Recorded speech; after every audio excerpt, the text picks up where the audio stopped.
20 बरस बाद अफगानिस्तान में तालिबान ने इक़्तिदार संभाल ही लिया है, जिसके बाद पड़ोसी मुल्क हिंदुस्तान में भी अब लोगों में तशवीश की लहर है। खासकर सियासी मुबशरीन को वादी कश्मीर में भी इस तरह की कयास आ रही है, की जा रही है कि अमन व कानून में अब वहाँ पे सूरत हाल में अमन व कानून की बेहतरी आने के बावजूद वहाँ आबतरी हो सकती है। मेरे साथ इस वक्त मौजूद है जम्मू कश्मीर के साबिक director general of police SP Vaid साहब, जिनसे हम जानने की कोशिश करेंगे कि जम्मू कश्मीर के हिफाजती मामलात पर किस तरह के असरात मुरतब हो सकते हैं अब अफगान में तालिबान हुकूमत आने के बाद। देखिए, तालिबान की हुकूमत तो अफगानिस्तान में अब बनी जाएगी जैसा उनका कंट्रोल है। तो इसका असर ना सिर्फ कश्मीर पे और भारत पे, मैं समझता हूँ पूरे साउथ एशिया में होगा। क्योंकि अगर आप देखें, जब पिछली बार तालिबान की हुकूमत थी 1996 से 2001, तो उस वक़्त बहुत सारे टेररिस्ट जिनको हम इंटरोगेट करते थे, उनकी इंटरोगेशन में आता था कि हम एडवांस ट्रेनिंग के लिए अफ़गानिस्तान में जाते थे। तो यही एप्रीहेंशंस हैं कि कहीं ये जो इस वक्त ट्रेनिंग सेंटर्स टेररिस्ट के पीओके में हैं, चूँकि तालिबान आईएसआई का ही क्रिएटेड है, तो कहीं उनको आईएसआई इस्तेमाल करके ये जो ट्रेनिंग कैंप्स हैं इनको अफ़गानिस्तान में शिफ्ट ना करे और उनका इस्तेमाल करे। और पाकिस्तान को भी एक एलिबाई मिल जाती है, क्योंकि आजकल एफएटीएफ का काफ़ी प्रेशर है पाकिस्तान पर। एक नकेल कसी जा रही है इंटरनेशनल कम्युनिटी की तरफ से कि एक्शन लिया जाए। टेररिस्ट जो उनके देश में हैं, ऑपरेट कर रहे हैं, तो उसमें एक पॉइंट ये भी है कि ट्रेनिंग टेररिस्ट को जो दी जाती है उनको एलिबाई मिल जाएगी कि हम तो हमारे कंट्रोल में नहीं है, ये एक दूसरे मुल्क में हो रही है ट्रेनिंग, टेररिस्ट ऑर्गेनाइजेशन कर रही है, हमारा इसमें कोई रोल नहीं है। तो ये भी एक खतरे का वाइस बन सकता है।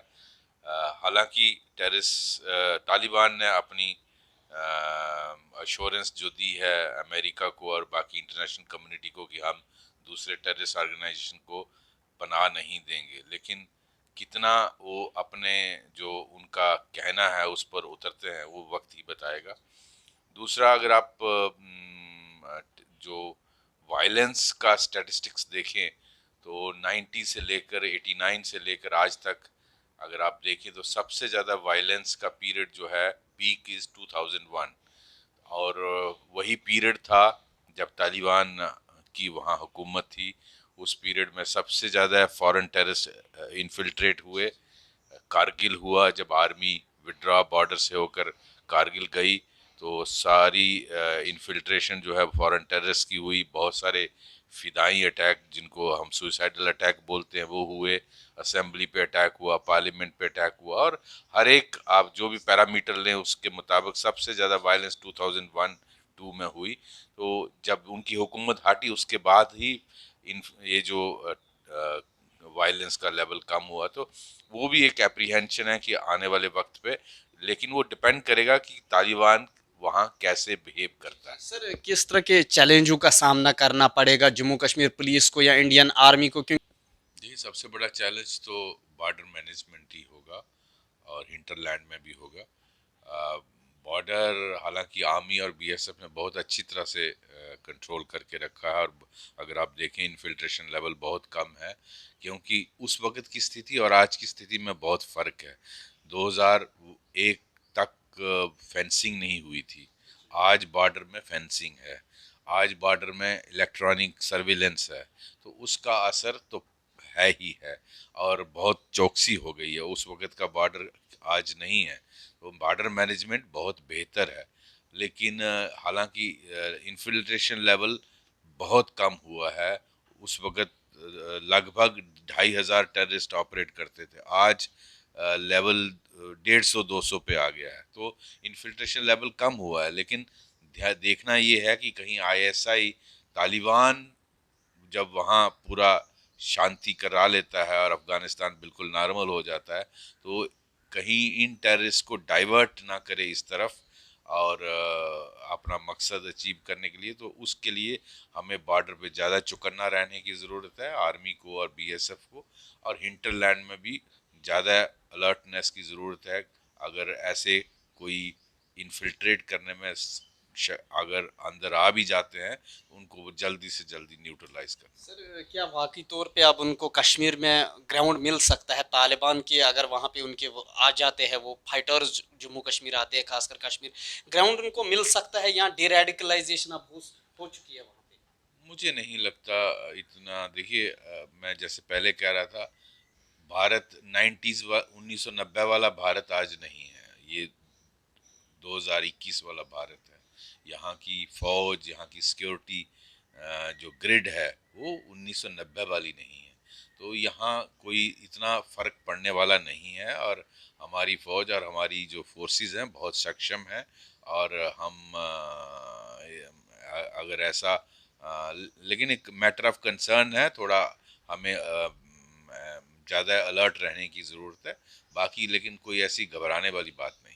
जी जी सर, जम्मू कश्मीर में जम्मू कश्मीर पुलिस पे फिर से एक बार इल्ज़ाम आयद किया जाता है कि ह्यूमन राइट वायलेशंस हो रही है। कल भी एक वीडियो वायरल हुआ जहां सहाफ़ियों को, जर्नलिस्ट्स को पीटा जा रहा है पुलिस की तरफ से। किस तरह से इन हादसात को रोका जा सकता है, कम किया जा सकता है? मैं सारी डिटेल नहीं जानता, बट मैंने देखा वो सोशल मीडिया में जो आप रेफर कर रहे हैं। तो मेरा ये मानना है कि जो जो सहाफ़ी, जो जर्नलिस्ट जो एक्रेडिटेड हैं, उनकी मूवमेंट फ्री होनी चाहिए। उनको, मुझे नहीं लगता कोई ऐसा करने की ज़रूरत है लाठी चार्ज की। और उनको वो एक्रेडिटेड जो हैं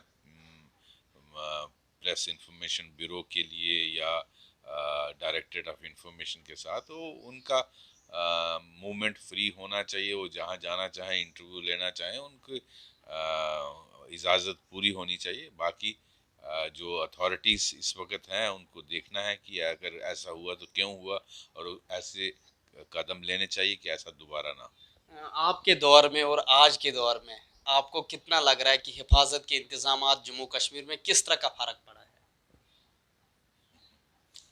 हर दौर बेहतर ही होता जाता है। तो उस वक़्त जो हालात थे और आज में बहुत फ़र्क है। और आज 370 और 35A नहीं है, आज गवर्नर्स रूल है, आज सेंट्रल गवर्नमेंट का रूल है। तो बहुत फ़र्क है उस वक़्त की हुकूमत और आज की।